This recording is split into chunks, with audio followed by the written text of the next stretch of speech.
भुसावळ म्हटलं म्हणजे गुंडगिरीचं शहर, बरोबर आहे संजय भाऊ?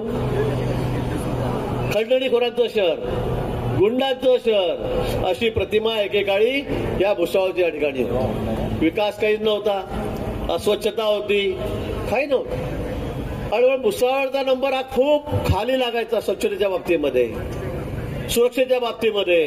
पण आता चित्र बदलायला लागलेलं आहे. संजय भाऊ सारखे आमदार, सुशिक्षित आमदार आपण या ठिकाणी दिले, सुसंस्कृत आमदार आपण या ठिकाणी दिले. राजकारणात जे सगळे गुंड होते त्यांना तुम्ही थप्पीवर लावून टाकलं, बरोबर आहे का? तुम्ही हो नाही सांगतच नाही, मग घाबरताय का? मग काय जोरात हो म्हणा ना. आणि म्हणून राजकारणातली सगळी गुन्हेगारी संपली, दादागिरी संपली. भाऊ इथे भुसावळमध्ये प्लॉट पाडायचे तरी पैसे द्या, बांधकाम करायचं एनओसी पाहिजे तरी पैसे द्या, घर पाडायचंय तरी पैसे द्या, सगळ्याला पैसे द्या. जमीन विकत घ्यायची आजूबाजूला नगरपालिका क्षेत्रात तरी पैसे द्या. प्रत्येक गोष्टीचे कम्प्लिशन सर्टिफिकेट घर बांधून झालं त्याचे सुद्धा पैसे द्या. ही पद्धत सर्रास इथे सुरू होती. पण आताच्या काळामध्ये हे सगळं बदलत चाललेलं आहे. आणि आता तर मी सांगेल की आता आपण भाजपवर या ठिकाणी 100% भाजप आहे.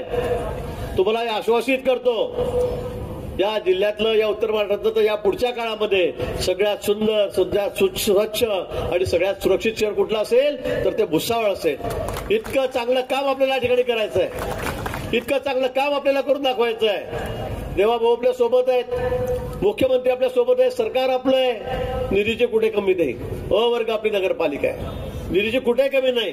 पण आपल्याला आता कामं करून घ्यायचे आहेत. बाजूलाच तुम्ही जामनेरला या. आता तुम्ही सुतगिरणीच्या बाबतीत सांगितलं सावकारे साहेब, आपला भुसावळ जामनेर काही लांब नाही, 15 मिनिटाचा रस्ता झाला आता. आणि पुष्कळ 4-6 पदरी रस्ता झालेला आहे. आता इथे झालं काय तिथे झालं काय? सुतगिरण्या, टेक्सटाईल पार्क इथे काय तिथे काय, काय फरक पडतोय? आपण सगळे एक आहोत. सबका साथ, सबका विश्वास, सबका विकास हे आपलं ब्रीदवाक्य आपल्याला पंतप्रधानांनी दिलेलं आहे. त्यामुळे ती काळजी तुम्ही या ठिकाणी करू नका. पण रस्त्याचं नेटवर्क असेल, MIDC असेल, सगळ्याच बाबतीत आता आपल्याला या ठिकाणी पुढे जायचं आहे. हे सगळं वातावरण दूषित झालेलं आहे, ते सगळं संपवायचं आहे. आपण बाजूला जामनेरला आलं तर जामनेर आपलं कसं आहे?